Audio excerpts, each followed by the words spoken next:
Music is based on harmony, and harmony is based on chords and scales. So for the jazz pianist, it is fundamental to understand how chords work. In this newest edition of Building Blocks of Jazz, Phil Dunlap explains how chords and scales are related.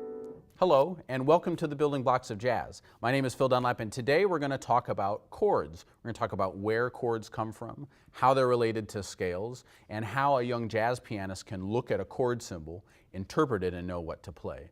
So first let's look at scales. What is a scale? Well, a scale is a collection of notes in a specific pattern of whole steps and half steps. On the piano, the term half step is used to describe the distance between one note and the very next note. So here's an example of a couple half steps. The term whole step is used to describe the distance between one note and the next note, but you skip one in between. So here's an example of a couple whole steps.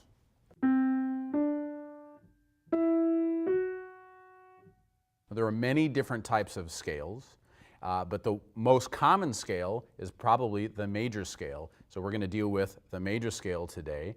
Most Western harmony is based off of this major scale. And on the piano, the easiest major scale to deal with is the C major scale because it comprises all of the white keys on the piano. So as I said before, a scale is a specific pattern of whole steps and half steps. And that pattern for the C major scale is whole, whole, half. And then it repeats, whole, whole, half. So if we start on the note C and play that pattern,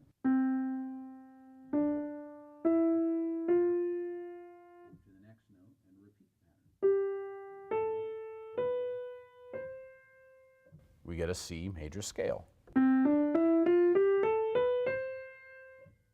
actually, if you start on any note on the piano and play that pattern, you'll get a major scale. So here's the F major scale.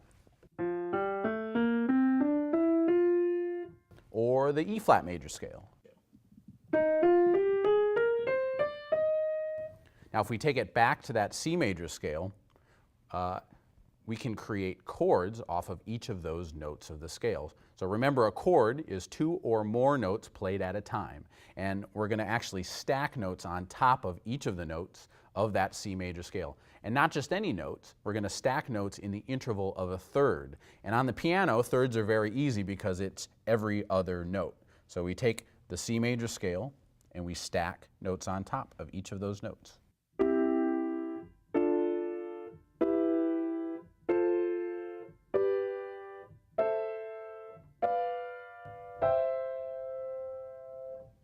So you'll notice that the bottom note was just the C major scale. Now, you don't have to stop there. You can add a fourth note.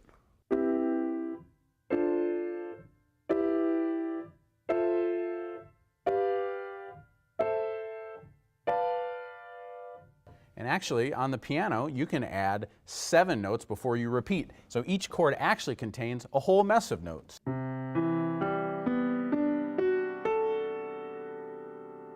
And we assign numbers to these notes. 1, 3, 5, 7, 9, 11, and 13.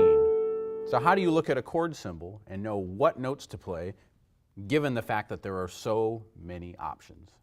So first we have to look at a chord symbol. What does a chord symbol look like?